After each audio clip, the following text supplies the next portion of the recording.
Bienvenue dans le Mac Vidéo de Sarthe Tourisme. Au sommaire ce mois-ci, Wake Paradise, site de loisirs dédié au wakeboard, ouvre un restaurant. La Templerie à la Flèche dévoile ses nouvelles chambres d'hôtes à la déco 18e. Et les tipis du bonheur de vivre fêtent leurs 20 ans. Le site de loisirs dédié au wakeboard aspect Wake Paradise ouvre un nouveau restaurant aux couleurs de la Méditerranée. Le propriétaire du site, Maxime Dehay, nous reçoit. On avait une grosse demande restauration, donc on s'est développé un petit peu il y a 3 ans. Et on était assez plein rapidement, donc j'ai décidé vraiment de faire un vrai restaurant, une vraie brasserie ici à Spey.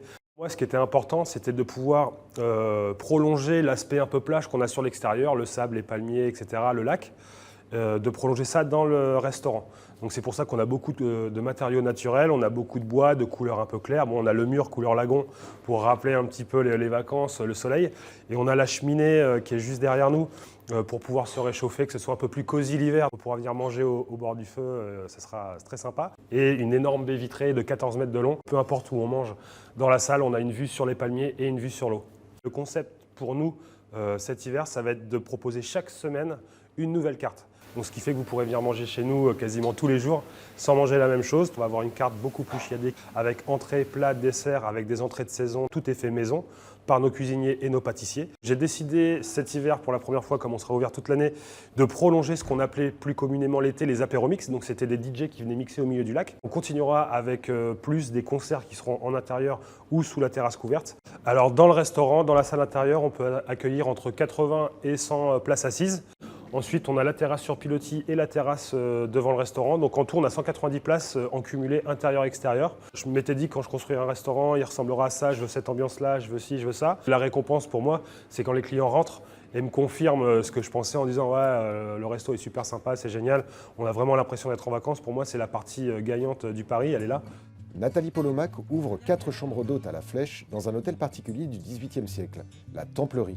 Elle nous en fait la visite. J'ai une formation d'architecte d'intérieur et de décoratrice, donc c'est une rencontre à la fois professionnelle et puis d'intérêt pour l'architecture et pour l'art en général de ce siècle des Lumières. Il semblerait que c'était d'abord un lieu templier, donc des chevaliers de l'ordre du Temple.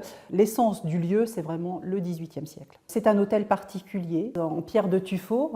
On sentait tout son potentiel, on sentait sa richesse, notamment son escalier magnifique, mais il fallait lui redonner vie en fait, et puis l'emmener vers le XXIe siècle. Pour l'instant, nous pouvons proposer 4 chambres d'hôtes, entièrement refaites, redécorées aussi avec toujours cet esprit 18e. Donc à chaque fois, la chambre est décorée autour de cette personne illustre du XVIIIe siècle. Nous avons la chambre Émilie du Châtelet, par exemple, au rez-de-chaussée. Émilie du Châtelet étant une femme scientifique dont les travaux ont été reconnus au XVIIIe siècle. Jean-Jacques Rousseau, la chambre Jean-Jacques Rousseau, je ne présenterai pas Monsieur Rousseau, la chambre Mozart ou la chambre Canaletto. On a une chance folle pour nos hôtes, c'est d'avoir un parc de plus de 6000 m², avec tout un espace dédié à la remise en forme, et les hôtes peuvent donc profiter d'une grande piscine, d'un jacuzzi et d'un sauna. Ce qui m'a vraiment interpellée, subjuguée en poussant le grand portail, c'est ce parc, cet espace vert au milieu de la ville. Cela, ça m'a impressionnée véritablement et subjuguée à la fois. Les tipis du bonheur de vivre à Brulon fêtent leurs 20 ans.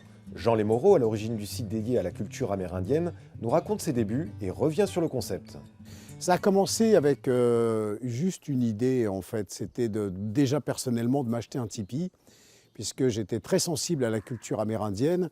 En 2001, on a bénéficié d'un bric-à-brac. On a ouvert en fait la visite du tipi, et puis une multitude de gens nous ont demandé on aimerait bien dormir en tipi. Ça a été step by step, c'est voilà, jour après jour, minute après minute. On est en 2003-2004 et j'avais déjà imaginé à l'époque de faire des week-ends sans montre et sans portable. C'était la première accroche, c'est venez vous reconnecter à la nature, venez vous reconnecter à l'essentiel, et boum. Ça fait venir les médias et le succès qu'on connaît maintenant. Ça fait 20 ans que je fais du tourisme expérientiel. Aller à la rencontre des Amérindiens et d'un peuple et d'une culture, c'est déjà une expérience. Aller regarder des danses, c'est déjà une expérience.